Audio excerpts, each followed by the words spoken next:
Je pense que le pire, c'est lorsqu'on te demande si tu attends déjà le prochain bébé alors que ton corps prend juste le temps à se remettre de ton accouchement. Bref, le ventre. Il faut que nous soyons moins durs entre nous, mesdames. Tout le monde n'a pas le même corps. La remarque qui m'a le plus vexée concerne mes seins. Il y a 2 ans de cela, j'étais en couple avec un homme qui m'a dit un jour qu'il comprenait pas pourquoi mes seins tombaient déjà alors qu'ils étaient pas très gros, qu'ils devraient être debout. Je vous dis pas la honte que j'ai eue ce jour-là. Ta minceur, toute bitin, c'est trop maigre. Anorexique, ta maman ne te donne pas à manger. Chacun sa morphologie, les gars. Tu es trop noir. Bref, un classique, malheureusement. Tu as les cheveux très grainés pour une fille d'origine indienne. Depuis petite, dans ma famille, on me dit j'ai des grosses fesses et hanches. D'ailleurs, ma grand-mère m'a donné un surnom. Ils en rigolent dans la famille, ça me plaît pas du tout. À cause de cela, je suis tellement complexée.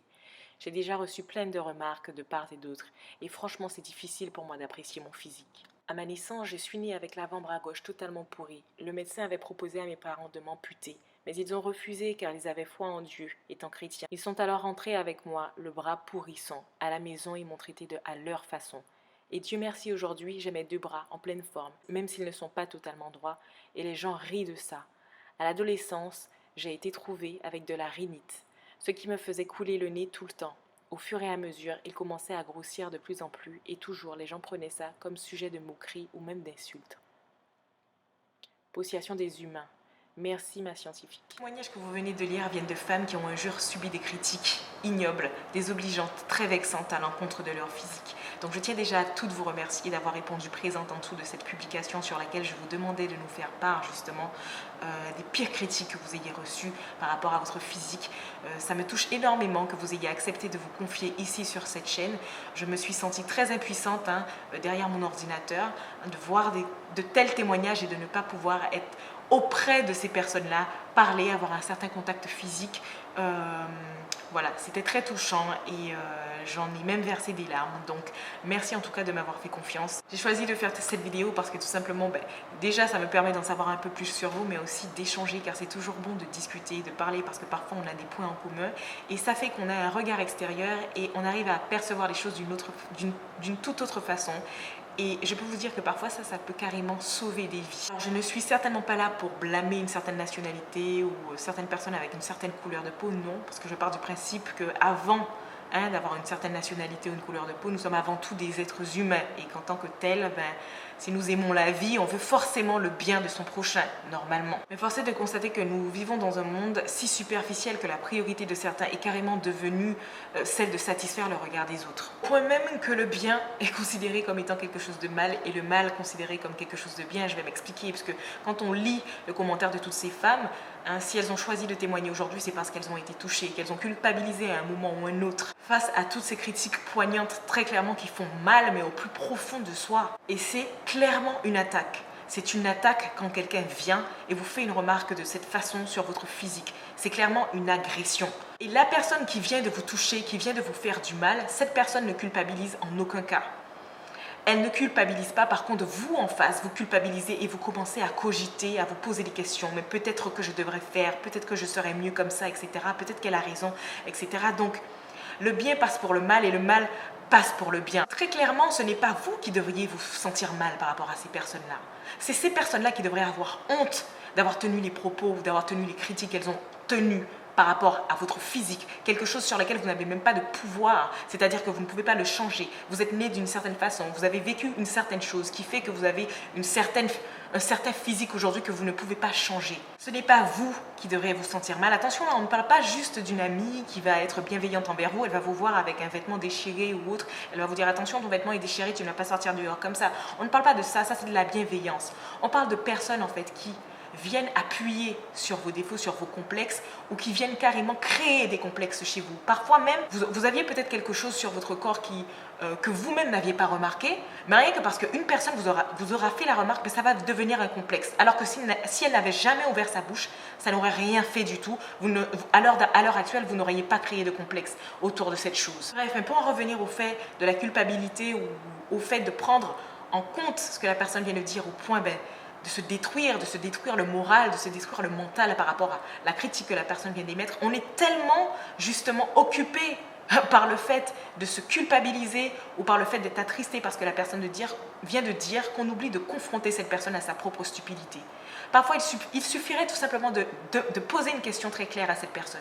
Crois-tu que ce que tu viens de dire va changer ou va apporter quelque chose d'utile à ma vie? Il suffirait juste de les confronter et vous verrez qu'elles vont bégayer, elles vont même pas savoir quoi répondre. Le fait de leur dire, ok, tu viens, tu m'apportes ta critique concernant mon physique, mais est-ce que tu viens avec une solution? Il n'y a plus d'excuses pour les personnes qui cherchent à vous faire du mal, parce que c'est clairement chercher à faire du mal à quelqu'un en lui faisant une remarque sur son attrait physique. Vous savez très bien que si c'est un défaut, forcément, ça va heurter la personne. Et parfois, c'est une question de goût, c'est-à-dire que vous, ça ne vous plaît pas, mais quelqu'un d'autre peut apprécier cette personne-là pour justement le défaut que vous venez de citer ou le défaut que vous prenez pour un défaut. Je vais venir sur le sujet de l'éducation parce que parfois tout part de là. C'est vraiment quand on est gamin en fait qu'on se libère le plus et que notre langue est vraiment légère. J'ai aussi constaté qu'il y a beaucoup d'adultes qui ne se gênent pas pour avoir un comportement de gamin.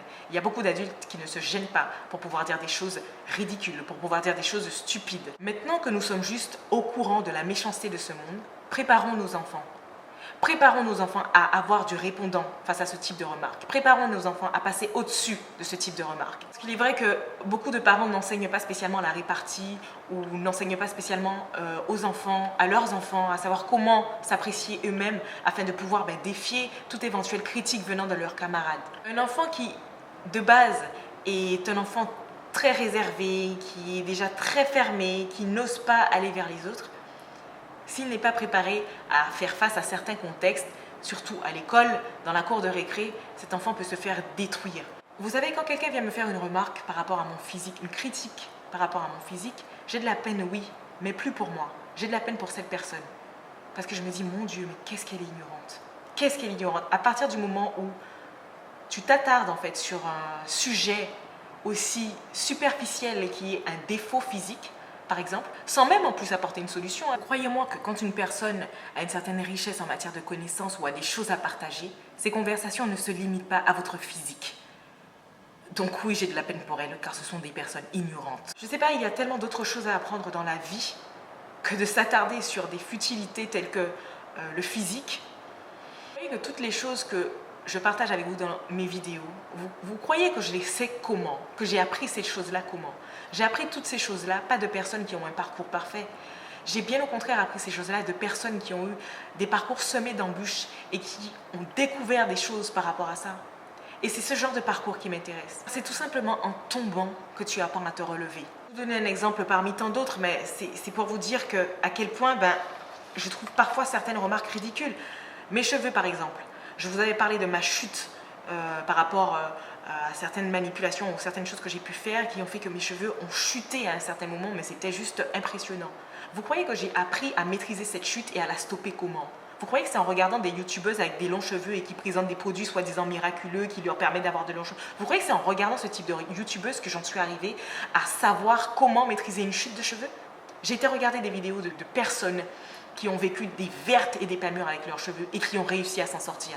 Facile de débarquer et de dire à une femme qui vient d'avoir un enfant que son ventre déborde quand toi tu n'as jamais eu d'enfant ou que par exemple ta peau est d'une certaine qualité qui fait que tu pourrais avoir 5 enfants, ça se verrait pas. C'est facile de venir dire ça. Mais est-ce que toi, si tu avais ces chaussures à tes pieds, est-ce que tu t'en serais aussi bien sorti qu'elle?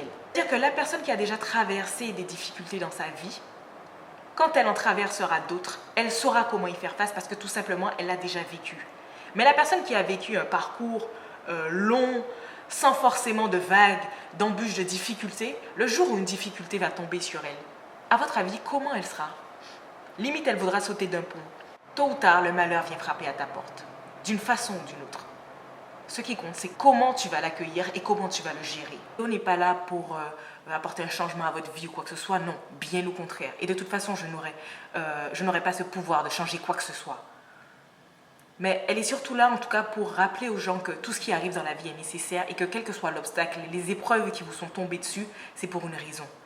Maintenant encore faut-il mettre le doigt sur cette raison pour transformer tout ce qui a été de négatif en quelque chose de bénéfique pour vous. Et je suis admirative devant toutes ces personnes qui ont fait le témoignage qu'elles ont fait en dessous de mon post. Parce que vous êtes tout simplement des femmes fortes. Vous en êtes arrivées à là où vous en êtes aujourd'hui, malgré toutes les remarques que vous avez reçues. Et tous ces obstacles, toutes ces choses négatives et répugnantes qui auraient croisé votre chemin auront servi au moins à entretenir la vraie beauté, qui est celle de l'âme. Ce n'est vraiment pas pour faire cucu que je vous dis ça. Vous n'imaginez même pas à quel point cette beauté est plus importante que toute autre beauté. Pour celles en tout cas qui ne sont pas au courant, parce qu'il y en a qui le savent. Aujourd'hui, j'ai encore parlé avec mon cœur, donc j'espère que cette vidéo vous plaira. J'attends en tout cas votre retour en commentaire. Peut-être que le jour arrivera où moi aussi j'arriverai à m'ouvrir un peu plus à vous par rapport à des choses qui me sont arrivées dans ma vie. Et voilà. En tout cas, je vous fais de gros bisous. Sachez que ça me touche énormément. Je retiens également les pseudos, toutes ces personnes qui me soutiennent sur ma chaîne et qui en plus acceptent d'interagir avec moi, acceptent d'échanger avec moi. Vous n'imaginez pas à quel point vous me faites du bien au quotidien. Donc merci beaucoup. Et voilà, gros bisous.